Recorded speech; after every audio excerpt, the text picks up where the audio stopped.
السلام علیکم ورحمۃ اللہ۔ ندوی اور قاسمی، ایک فکری و اخلاقی پہلو۔ اصولی طور پر ہم ان مباحث سے ہمیشہ کنارہ کشی اختیار کرتے آئے ہیں جن میں شخصیات، ادارے یا مسالک نشانے پر آ جائے۔ ہمارا مزاج خاموشی، تحمل اور خیرخواہی کا رہا ہے، اور ہم آج بھی یہی سمجھتے ہیں کہ اختلاف ہو تو شائستگی کے ساتھ اور اصلاح ہو تو حکمت کے ساتھ۔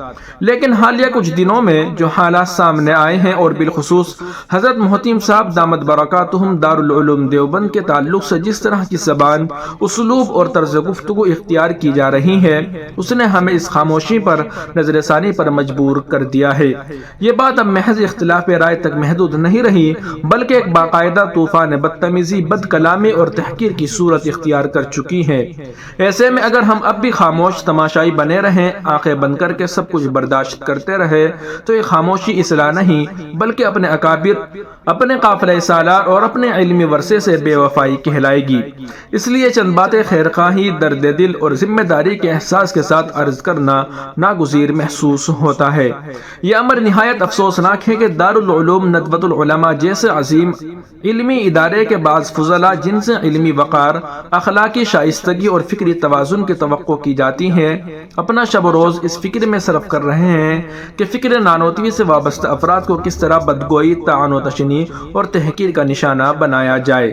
یہ طرز عمل نہ ندوے کی مزاج کی نمائندگی کرتا ہے، نہ اس کے اکابر کے منہج کی، اور نہ ہی اس علمی روایت کا جس پر یہ ادارہ قائم ہے۔ یہاں چند بنیادی اور سنجیدہ سوالات ہیں جو کسی ایک فرد یا ادارے کے نہیں بلکہ پوری امت کے ضمیر سے متعلق ہے۔ کیا ندوۃ العلماء میں داخلہ اسی مقصد کے لیے لیا جاتا ہے کہ یہاں سے فراغت کے بعد شائستگی، حلم، وقار اور حسن اخلاق کو چھوڑ کر بدزبانی اور بدتمیزی کو شعار بنا لیا جائے؟ سلمان نقوی خمینی کو گمراہ قرار دینے کا موقف اگر دارالعلوم دیوبند کا ہے تو کیا اہل ندوہ اس کے نظریات کو درست سمجھتے ہیں؟ اگر نہیں تو پھر اس مسئلے کو بنیاد بنا کر حضرت محتیم صاحب یا دیگر فضلائے دارالعلوم کے خلاف اس قدر تلخی اور بغض کیوں؟ اور اگر واقعی اس مسئلے پر کسی کے دل میں عناد پیدا ہو گیا ہے تو کیا اکابرین ندوہ اس سے بے خبر ہیں؟ کیا یہ مناسب نہیں تھا کہ اختلاف کو علمی، باوقار اور داخلی سطح پر رکھا جاتا؟ ایک اور بنیادی سوال یہ ہے کہ دارالعلوم ندوۃ العلماء ہو یا دارالعلوم دیوبند، کیا یہ عظیم ادارے کسی فرد، گروہ یا سوشل میڈیا کے دباؤ پر اپنے فتاویٰ اور علمی موقف طے کریں گے، یا ان کا معیار ہمیشہ کتاب و سنت، فہم اکابر اور علمی دیانت ہی رہے گا؟ یہ سارا طرز عمل دراصل ایک غیر محسوس احساس کمتری کی طرف بھی اشارہ کرتا ہے، جس کے نہ کوئی علمی بنیاد ہے اور نہ اخلاقی جواز۔ بدتمیزی، تمسخر اور تحقیر کے ذریعے نہ تو کوئی علمی برتری ثابت کی جا سکتی ہے اور نہ ہی کسی ادارے کا قد بلند ہوتا ہے، الٹا اس سے خود اس ادارے کا وقار مجروح ہوتا ہے جس سے نسبت کا دعویٰ کیا جاتا ہے۔ یہ بات بھی پوری دیانت کے ساتھ کہنی چاہیے کہ اس طرز عمل کا تعلق تمام ندوی فضلاء سے نہیں، یہ چند افراد ہیں جن کا رویہ پورے ندوے کی نمائندگی نہیں کرتا۔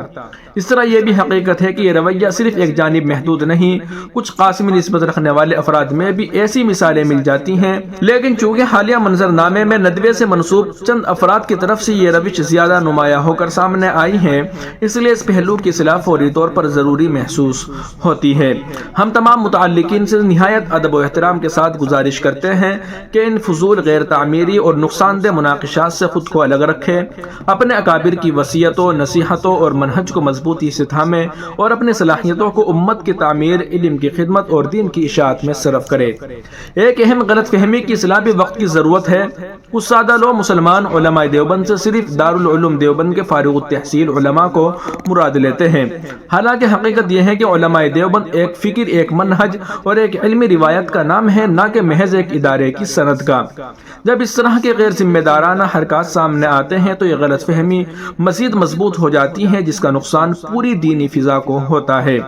کیا اکابرین ندوہ علماء دیوبند میں شامل نہیں؟ ان کی فکر، ان کا منہج اور ان کی علمی خدمات اس نسبت سے باہر ہیں؟ آخر میں ہم نہایت خوشدلی کے ساتھ حضرت مفتی شمائل احمد ندوی صاحب دامت برکاتہم اور مفتی یاسر ندیم الواجدی صاحب دامت برکاتہم کے اس نہایت بصیرت افروز، جامع اور دردمند جملے کی تائید کرتے ہیں کہ اداروں کی عصیبت ختم ہونی چاہیے۔ واقعی جب تک ادارہ جاتی عصیبت ختم نہیں ہوگی، جب تک فکر کو ادارے پر اور اخلاق کو اختلاف پر پر ترجیح نہیں دی جائے گی تب تک امت کے زخم مندمل نہیں ہوں گے۔ آخر میں ہم بارگاہ رب العزت میں ہاتھ اٹھا کر دعا کرتے ہیں کہ اللہ تعالی ہمارے دلوں کو ایک دوسرے کی قدر، محبت اور احترام کے لیے کشادہ فرما دے، ہمیں اخلاص، حلم اور خشیت الہی سے معمور فرما دے اور ہمیں اپنے اکابر کے نقش قدم پر چلنے کی توفیق عطا فرمائے۔ آمین یا رب العالمین۔